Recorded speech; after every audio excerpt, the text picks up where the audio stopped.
Bonjour les amis, c'est Sonia pour une nouvelle vidéo imparfaite et inspirante.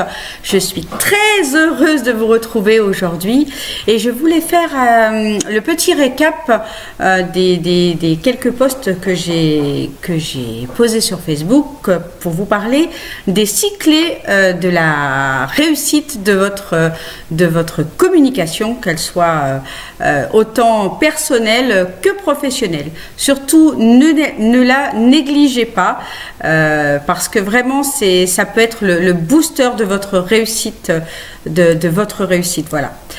Alors le premier conseil, c'était pour communiquer, pour une communication réussie et efficace surtout, eh bien c'était de cultiver votre image. Alors évidemment, je ne vous parlais pas d'une image purement physique, bien qu'elle ait beaucoup d'importance. Je vous parle de ce que vous dégagez, de votre attitude, de votre langage, de votre gestuelle. Soyez évidemment propre, soignez, souriez et soyez sympathique. L'être humain se fait une idée de quelqu'un d'autre en quelques secondes seulement. Et il fait confiance aux gens qu'il estime et qu'il apprécie. C'est aussi simple que ça. Soyez ce que vous aimez en fait tout simplement chez les autres. Le deuxième conseil, c'est rester simple. La plupart du temps, nos communications professionnelles sont trop compliquées. Et c'est ce qui explique qu'on n'atteint pas forcément notre objectif parce qu'on n'utilise pas un langage qui est simple et qui est usuel pour nos clients. Alors, utilisez un langage simple. Pourquoi pas un peu d'humour. Soyez à l'aise, vraiment soyez qui vous êtes. Ne jouez pas un rôle. Utilisez des anecdotes, des analogies, des images pour illustrer un petit peu ce que vous dites et surtout le message que vous voulez passer.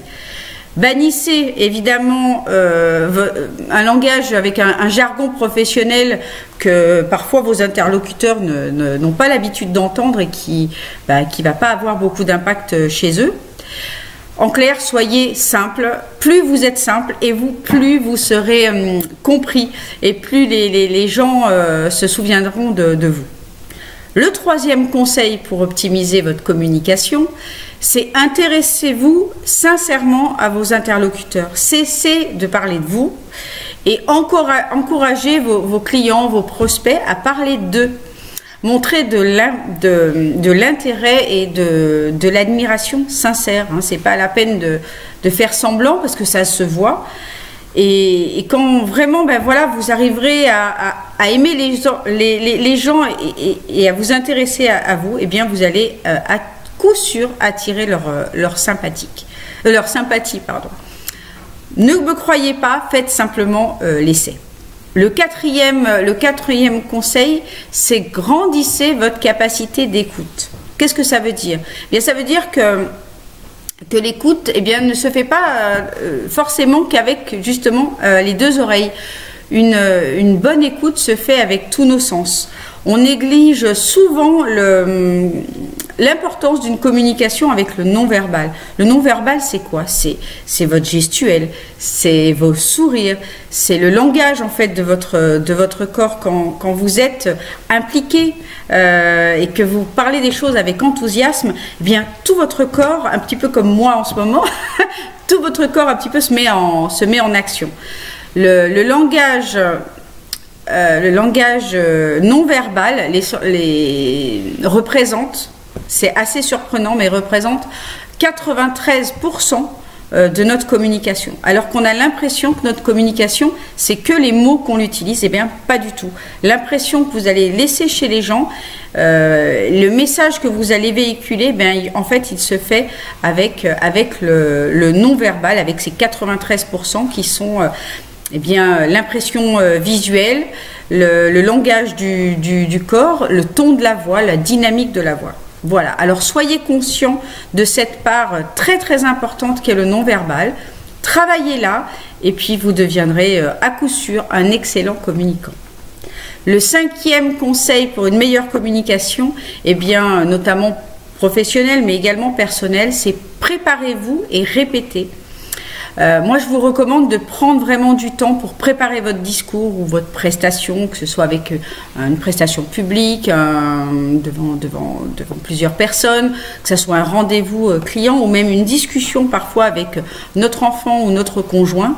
Eh bien, il faut y réfléchir, il faut penser au ton qu'on va employer, comment on va s'y prendre, les mots qu'on va utiliser ont énormément d'importance, le calme, aussi l'endroit où vous allez communiquer, que ce soit dans une salle de réunion, etc. Il faut que vous vous projetiez un petit peu dans cet univers-là et que vous répétiez un petit peu la scène dans votre tête.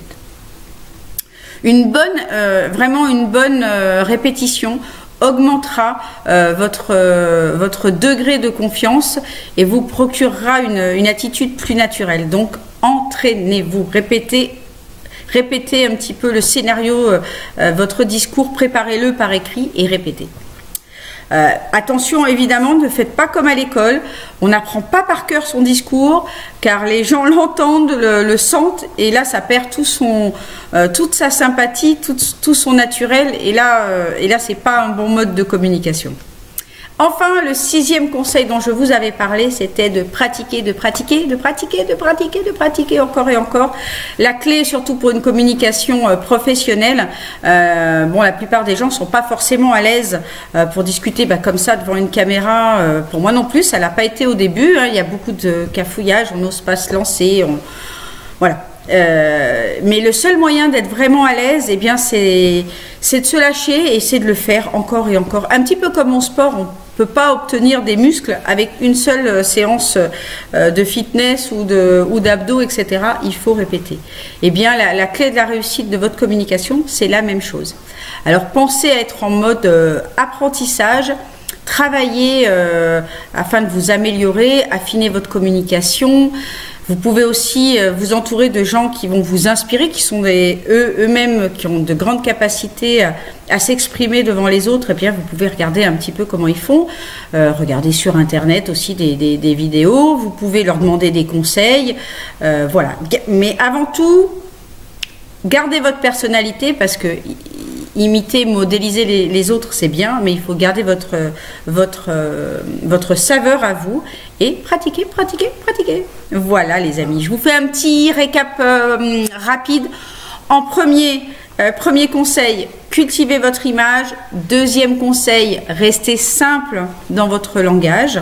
Troisième conseil, intéressez-vous sincèrement à votre interlocuteur ou à votre public. Quatrième conseil, grandissez votre capacité d'écoute et utilisez le langage non verbal. Cinquième conseil, préparez-vous, préparez votre discours et répétez le plus possible. Sixième conseil, pratiquez. Voilà les amis, bien j'espère que cette vidéo vous aura inspiré, même si elle est imparfaite. Vous pouvez maintenant, je pense, avoir déjà avec ces 6 clés, avoir des stratégies pour vous permettre de développer votre communication. Mais surtout, n'oubliez pas d'être focus sur votre objectif. Si vous voulez vous améliorer, eh bien, il faut y travailler, il faut y penser et surtout, il faut pratiquer quotidiennement. Peut-être que tous les jours, vous pouvez vous dire, bah, tiens, aujourd'hui, je vais plus particulièrement travailler sur le premier, sur le deuxième, le troisième, etc. Quatrième conseil, peu importe. Mettez-vous un petit objectif tous les jours. Prenez un petit peu de temps pour ça et puis vous allez vous envoler. Vraiment, vous allez vous envoler. Votre communication peut vraiment, une bonne communication, pardon, peut vraiment changer toute une vie. Voilà les amis, eh bien, si cette vidéo vous a plu, n'hésitez pas à la partager. Ça me fera vraiment beaucoup de plaisir. Et puis en attendant de se retrouver pour une autre vidéo parfaite. Je vous embrasse tout fort et je vous dis à bientôt.